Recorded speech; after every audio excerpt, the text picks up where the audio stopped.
What if I told you there's someone who only exists one night a year? Someone who waits in the shadows of the world's most joyful evening and has never been caught. This is the story of the Christmas killer. And the question isn't just who he was. It's whether he's still out there. Christmas Eve, 1975.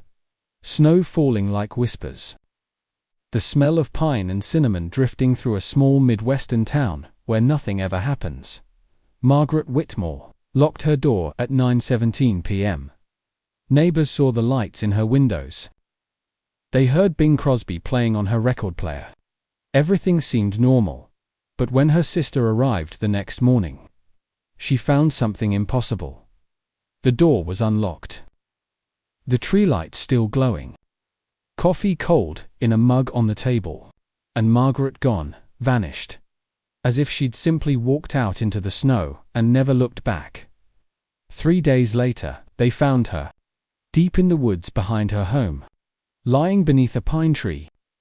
Dressed in white, a nightgown that wasn't hers. And in her hands, something strange. Something no one could explain. A small gift box. Red ribbon tied in a perfect bow. Inside, a glass angel ornament. Its wings carefully broken off. The police called it a tragedy. A one-time horror. A mystery they'd eventually solve. But then Christmas came again. And again. And again. And so did he. Different state. Different woman. Same night, another town. Another Christmas Eve, another disappearance. By 1982, there were 7 cases. 7 women. All between 28 and 40. All living alone. All last seen on December 24th. And every single one found days later in the woods. Dressed in white.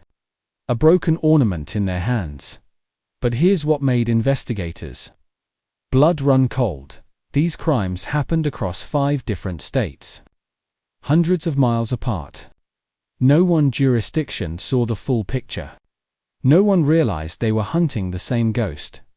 It wasn't until the mid-1990s that a retired FBI analyst connected the dots. He spread the case files across his living room floor and saw what no one else had seen. This wasn't random. This was ritual.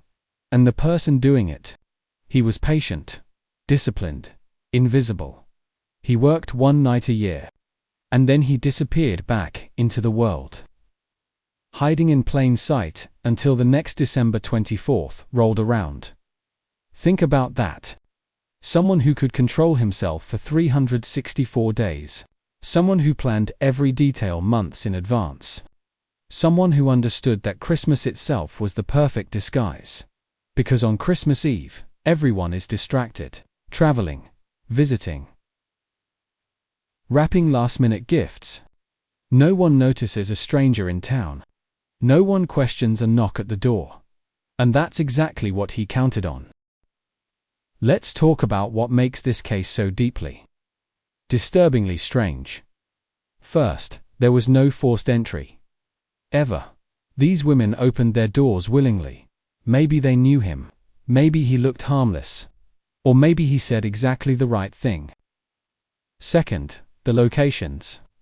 Every body was found in a wooded area near evergreen trees.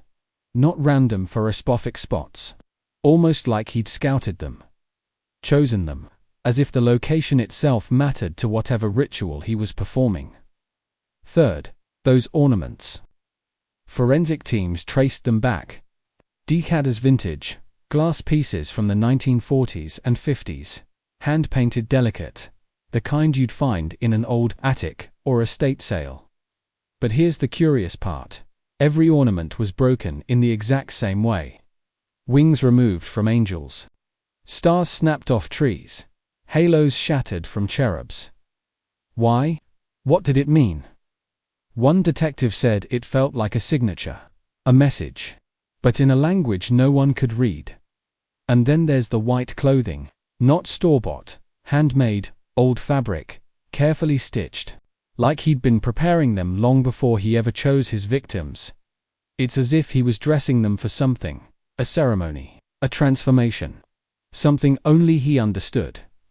Behavioral analysts have tried for decades to understand him, but he doesn't fit the profile of any known serial predator. Most killers escalate. They get sloppy, impatient, addicted to the act. But this one, he operated on a schedule. One night, one victim, then silence. Sometimes for years. That level of control is rare, almost unheard of. So why Christmas? Some believe it's personal. A trauma buried so deep that it only surfaces on this one night. Maybe he lost someone on Christmas Eve.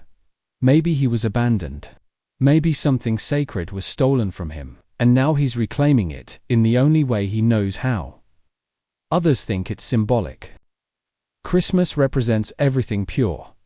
Family, innocence, joy. By striking on this night, he's violating the very thing the world holds most sacred. But there's another theory. One that's rarely discussed. What if in his mind, he's giving them a gift? The white gowns. The angels, the peaceful settings beneath the trees. What if he believes he's offering them something transcendent? That he's freeing them from loneliness, from pain, from the burden of another empty Christmas. It's a horrifying thought, but it might explain why he's so careful. So reverent, so patient. Asterisk, because if that's true, then he doesn't see himself as a monster. He sees himself as a savior. Theories have swirled for decades. Who was he? How did he move so freely? One investigator believed he was a truck driver, someone whose job naturally took him across state lines during the holiday season. He'd blend into the flow of Christmas travelers. Invisible, untraceable. Another theory, he worked with antiques, estate sales, flea markets, the kind of places where vintage ornaments wouldn't raise an eyebrow. He could acquire his materials slowly, carefully, over years. But the most unsettling theory is this: he was trusted. A priest visiting parishioners, a social worker checking on the vulnerable, a friendly neighbor offering holiday cheer. Someone whose presence on Christmas Eve felt natural. Someone you'd let inside without a second thought. And then, after 1985, the pattern stopped. No more disappearances. No more broken angels. No more victims dressed in white. The question is, why? Did he die? Was he imprisoned for something else?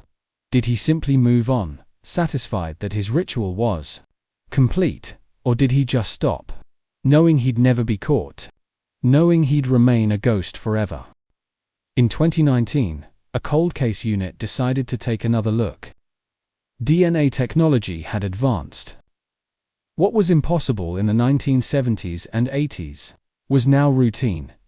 They retested trace evidence from 2 crime scenes.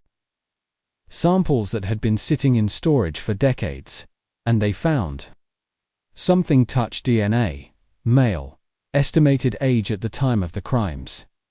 Mid-30s to early 40s.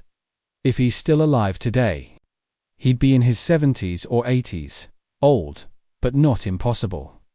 The profile was entered into national databases. No matches. No leads. Just one more piece of a puzzle that refuses to be solved. But here's what keeps investigators awake at night. There's nothing stopping him. Age doesn't erase knowledge. It doesn't erase the memory of that one perfect night. And if he's still capable, if the urge ever returns, Christmas comes every year, so tonight. When you're alone with your thoughts, when the lights are low and the carols play softly in the background, when you hear footsteps on your porch or see a shadow pass your window, ask yourself this: what if he never left? What if he's been here all along, living, quietly celebrating the season, blending into the crowd? What if the only thing that's changed is that he's gotten better at waiting? The Christmas killer was never caught, and some mysteries don't end. They just hibernate. This is blind mystery. The answers are out there, but sometimes the question is safer than the truth. Asterisk, if you love uncovering the stories the world forgot. Hit like and subscribe so you never miss the next mystery.